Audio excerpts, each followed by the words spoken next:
basketball analysis with over 70 years combined experience. The Bob Ryan and Jeff Goodman podcast is brought to you by Prizepicks. It's time for the Bob Ryan, Gary Tanguay podcast here, brought to you by Prizepicks, the exclusive daily fantasy partner of the CLNS Media Network. Pick more, pick less with Prizepicks. Bob Ryan, good to see you, my friend. Hey there. Okay. I got caught up and watched episode 2 of Bill Simmons' program, about the Celtics. And I guess there's so much. I mean, if folks are watching, if you haven't seen it, you have to get up and you have to watch the first 2 episodes. And we had heard a lot of things about Russell and racism and what he had gone through.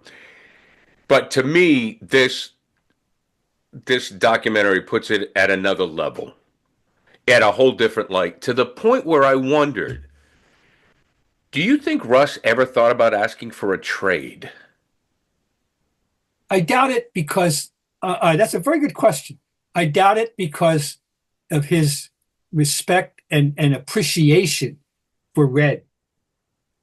He very well knew, he said repeatedly over the course of his career that it wouldn't have been the same for him anywhere else.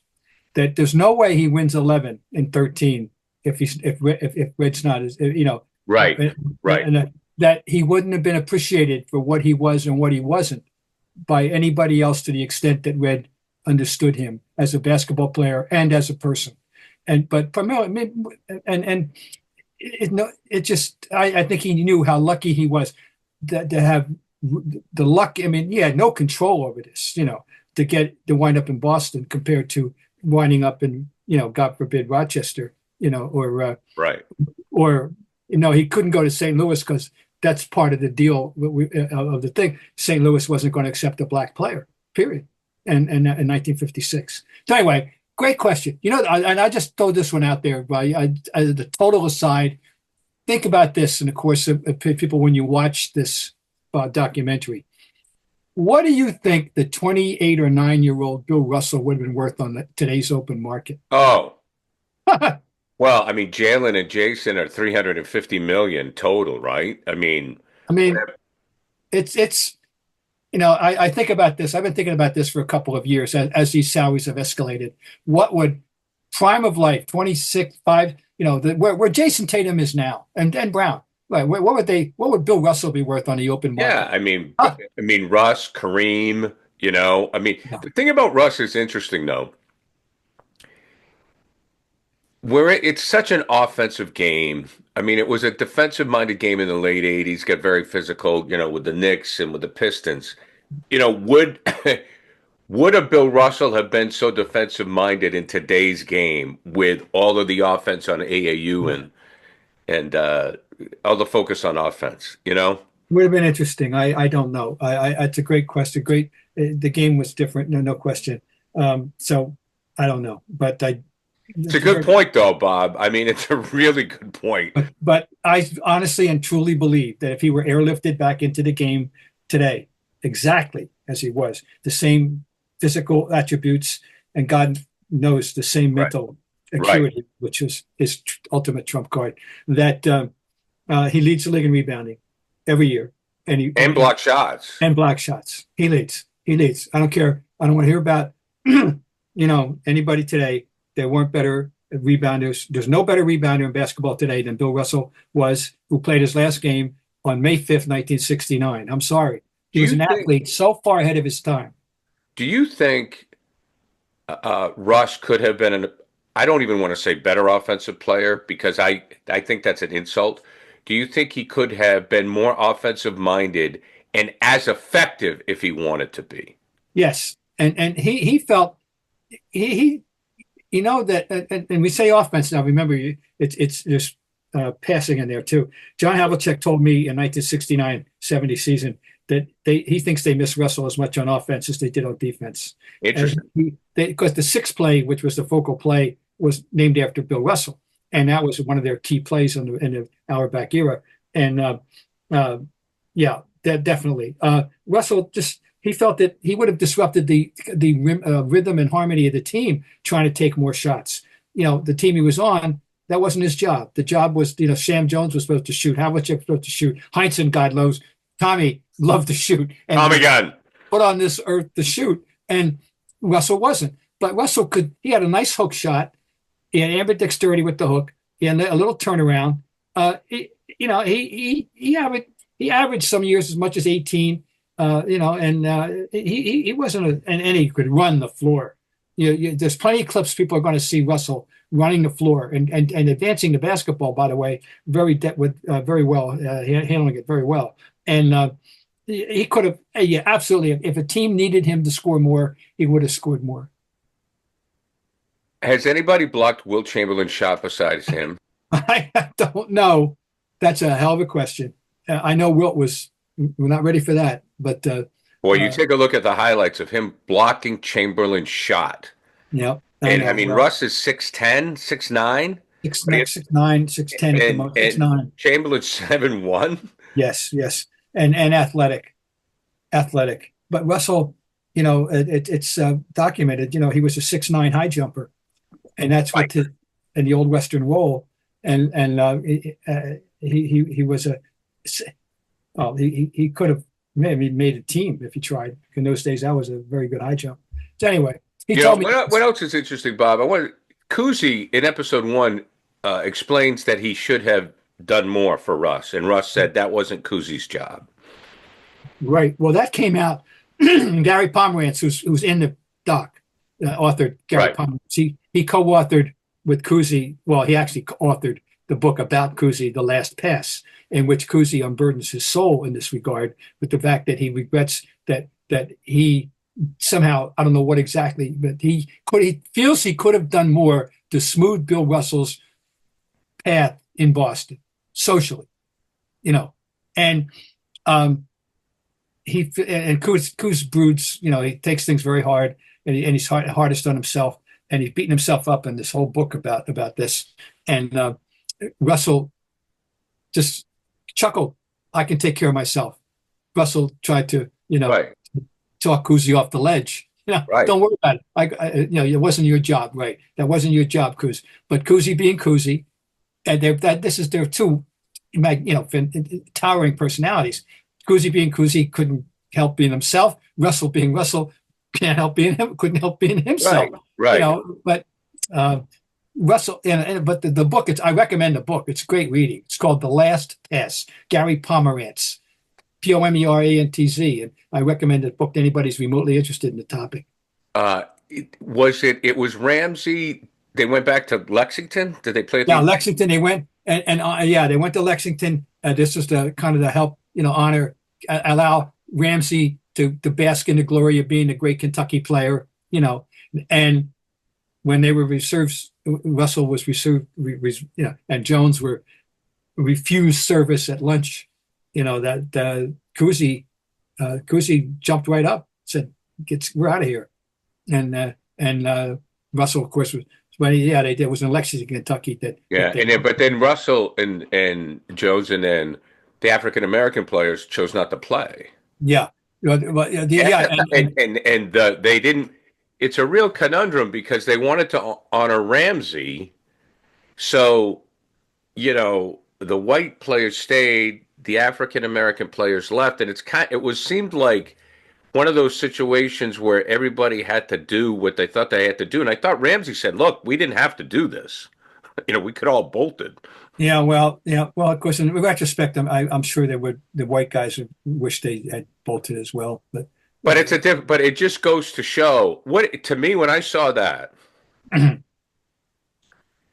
what a complex time. Holy cow. I mean, we live in a complex time now. And when people say that to me, like, oh my God, like I have some friends that are ready to jump out the window, like, oh, it's never been this bad. I go, really? I mean, think about it. Think about the 60s. Think about the Depression. I mean, let's go through time here. And what I find amazing about that team is that there were so many opportunities because of the racial tension for it to become fractured, and it did not. No, I don't think it even came close. I don't think it was ever. Really, I mean, and it's Cousy, part of this. Remember, you said, "No, we're out of here." I mean, it it's amazing how they stayed together. Well, these were great people, and They were. Red was supervising it. Remember, Red drafted Chuck Cooper, who was the first African American. Oh, yeah. And the Celtics had the first all-black starting five. Well, along with, I do think that we need to clarify this. They stated it categorically that the Celtics had the first black starting five. 76ers did the same year, and I'm not sure who beat who to the punch. It was within weeks or days of each other, I think. But let's give the 76ers their due. They don't get it because the Celtics are, the subject of focal point here. But the 76ers also had an all-black starting five during that same season. So we'll get back to Bob in just a moment. Prizepicks is the best place to get real money sports action with over 10 million members and billions of dollars in award winnings.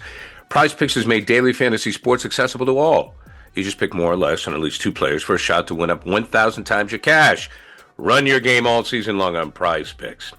And Prizepicks offers Venmo, Apple Pay, MasterCard, and more for quick and easy deposits into your account this sports season.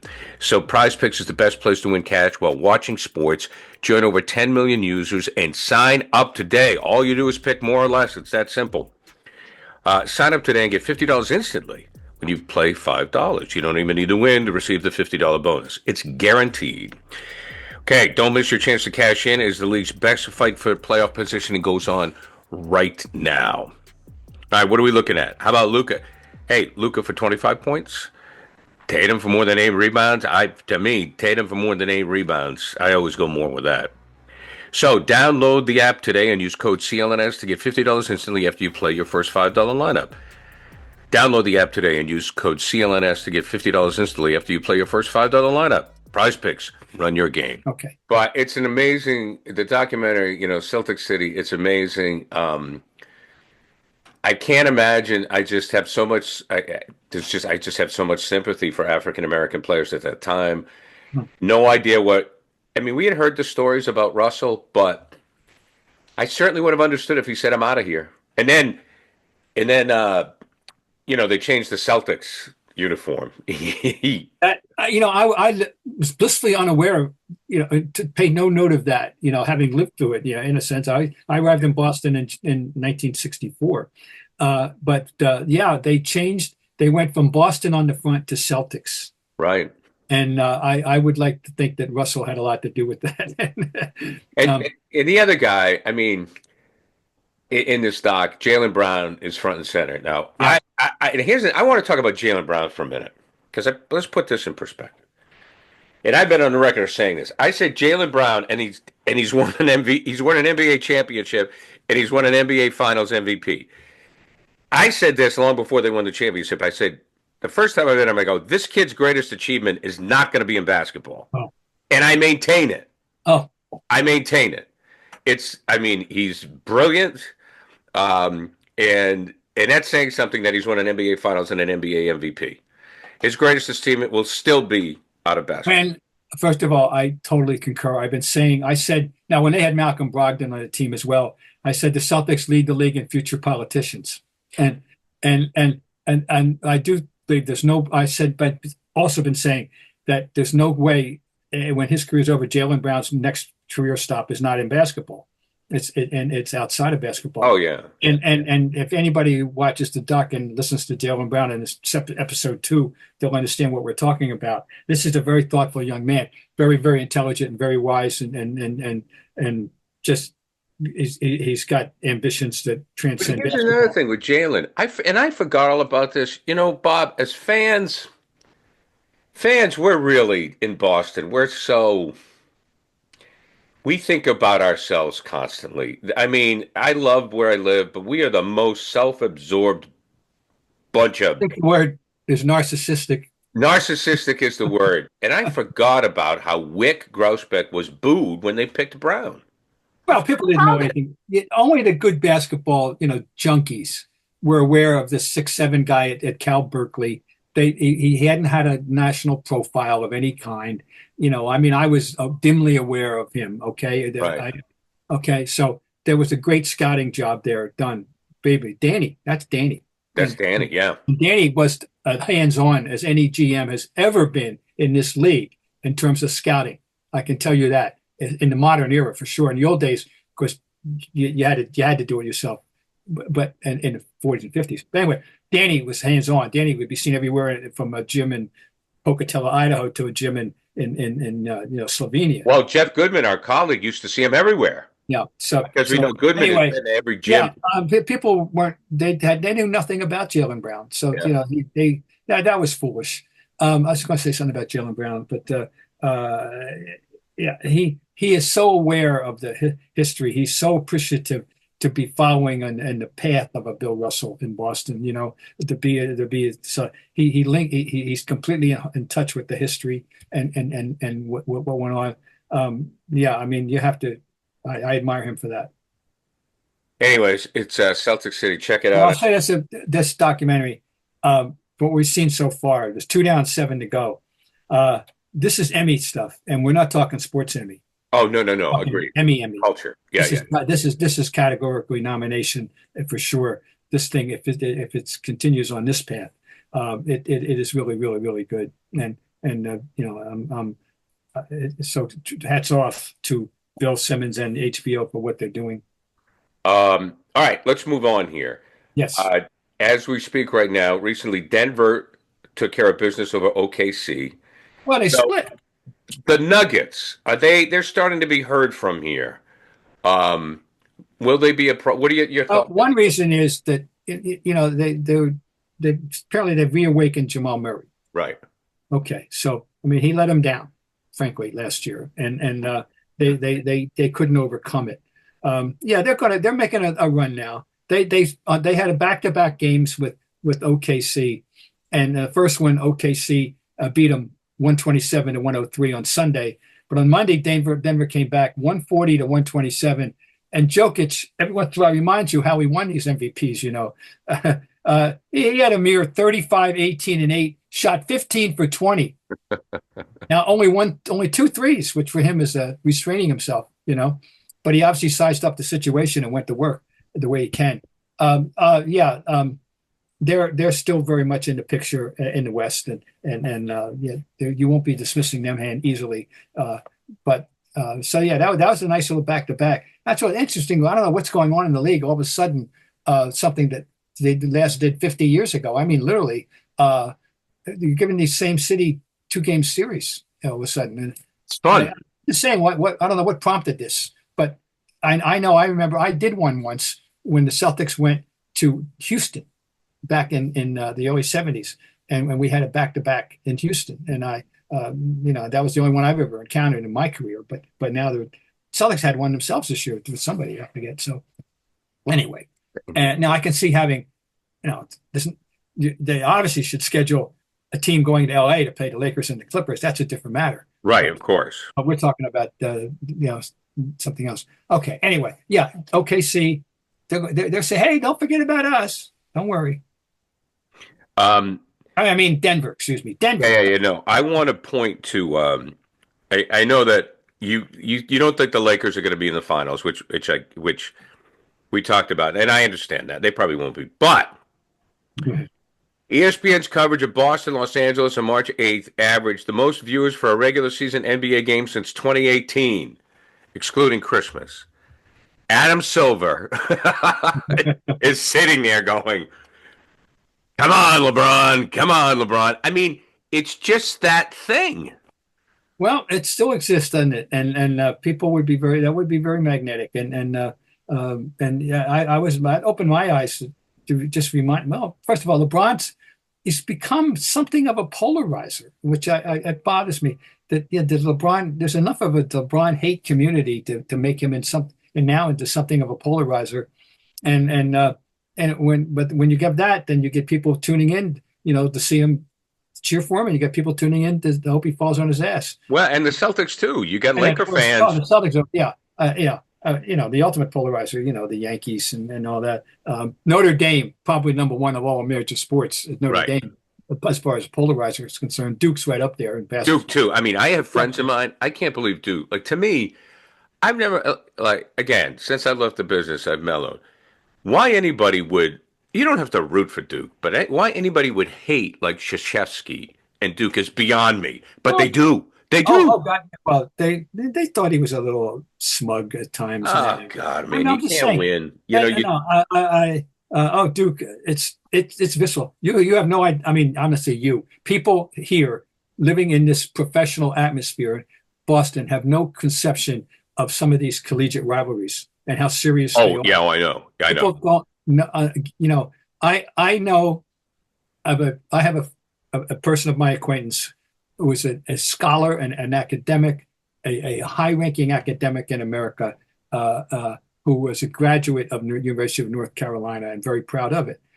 But I can assure you that as much as he loves Tar Heels, he hates Duke. Oh, right. He hates Duke. He revels. We communicate during the year. He revels in any remote Duke setback of any kind.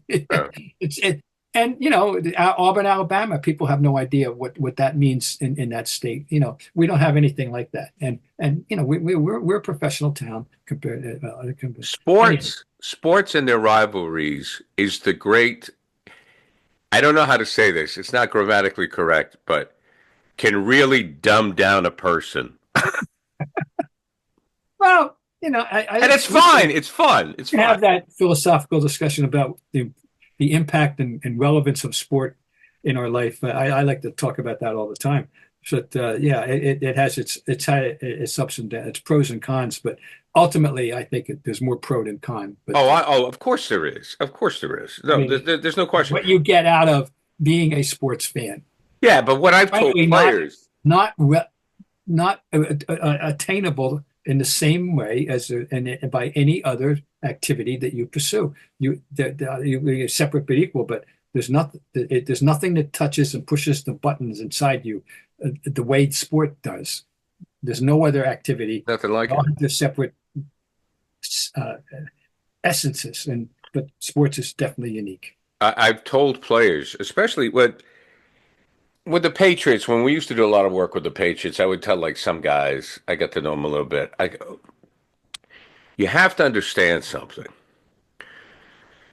In this area, I mean, there's reality, like the player's life, and I said, then there's sports fandom, and they're not the same. They're just not. And I said, you have to turn the radio off. You just have to turn it off. You just have to. It's just not they're not. It's just the way it is. Junior Bridgeman, which I did not. He passed away at the age of 71. I did not know that he was a part owner of the Bucks, and this was a very intelligent man. Ulysses Junior Bridgeman. When you Google him, which I did this morning. I did too, and I was like, wow. Here is how he's identified. American businessman and former basketball player. Right. Now, I am telling you, that's unique. I guarantee that no other athlete of our time, or ever, but of our time, is going to get that kind of identification off the bat. Not former basketball player in American, leading off with a businessman. Now, why is that? He died leaving an estate of over $600 million. Junior Bridgeman was which he didn't make in the NBA. No. But let's get his NBA career settled. Junior was a great sixth man in his first for the Bucks primarily. He played 12 years from 1975 to 87. He had a career average of 13.6 points a game, shot 47.7 from the floor. And just in this age, and we always are bemoaning the load management, era. Junior Bridgeman, in his first 5 years with the Bucks, missed 2 out of 328 games. He played all 82 3 times and 81 twice. Right. But he never started a game till his 7th year. He wound up starting 52 out of 849 games. So he was a quintessential sixth man. Excellent player and great asset to the team. But I'll just give you one other thing. But back to the business thing. In 2016, Forbes identified the 4 richest athletes at that time, 2016. The only 3 people ahead of him were Michael Jordan, David Beckham, and Arnold Palmer. Wow. Junior Bridgeman was the fourth richest athlete, former athlete in at least in English speaking, 2016. Yes. Okay. He was, and you're right. He bought a piece of the Bucks last September. I didn't realize that. And so he got it done. Now, how did he get the money? Started out by Wendy's. He wound up owning over 100 Wendy's. Yeah. And then he parlayed that into many other areas. And he was a classic entrepreneur. Right. Junior. I can say I worked with Junior Bridgeman temporarily because we were part of one of the Hall of Fame committees. Oh. When I was on the Hall of Fame committee twice, and the basketball, and Junior was in there at least one of the times. So I can say I worked with Junior. What was he like? Oh, affable fellow, affable, very, very, very, very, very, very good. So Junior. I just got to back up. One other achievement. He is from East Chicago, Indiana, and his high school team won in 1971 Indiana State Championship with a 29-0 record. This is arguably as good an Indiana team as in the history of the state, which is saying a lot. His teammates included Pete Trigovich, who played for Israel, and Tim Stoddard, starter on the North Carolina State team, and of course has one of the great distinctions of American sport. Tim Stoddard. The answer to the trivia question: name a player who played in the Final Four in the World Series? And Tim Stoddard is the answer. He's a pitcher for the Orioles, as you baseball fans probably would know. So, Junior, R.I.P. A great life, a great man. Very nice. I do want to talk about your hat and your shirt, but hang on a minute. There's one thing that popped into my head. As I was watching the Simmons show, Celtics City, whose porch were you on with Lamontville, you, and Shaughnessy sipping lemonade? I go, look at these guys.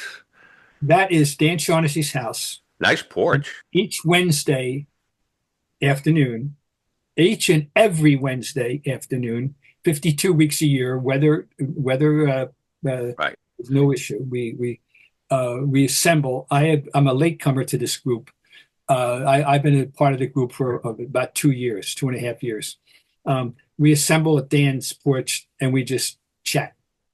It's called Yalta, and we that's where HBO came to Yalta and filmed us one day.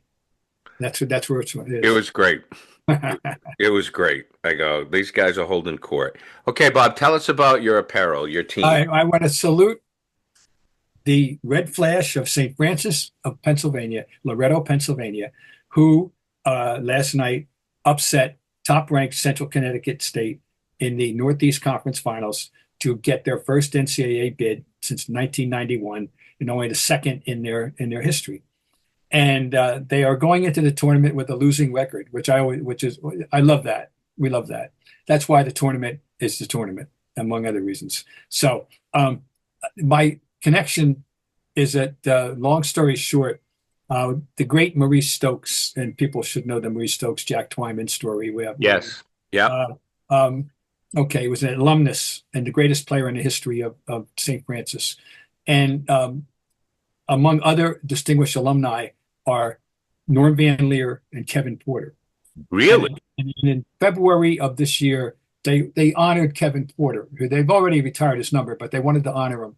And one thing led to it. They discovered that I had been present and, in fact, written a story on what Kevin Porter has told them is the greatest game his favorite game of all time in the NBA. And that would be in 1979 with Dick Vitale coaching the Pistons. They defeated the Celtics in the Silverdome 160 to 117. Wow. 160 to 117. I wrote it down as one of the low points in the history of the Celtics. They were playing poorly at the time, and they bottomed out that night. No effort. It was awful. It's terrible. Yeah. Kevin Porter, who was one of my least favorite players, he's one of those guys that was good and he let you know about it. And he strutted. He went for 30 points and 25 assists.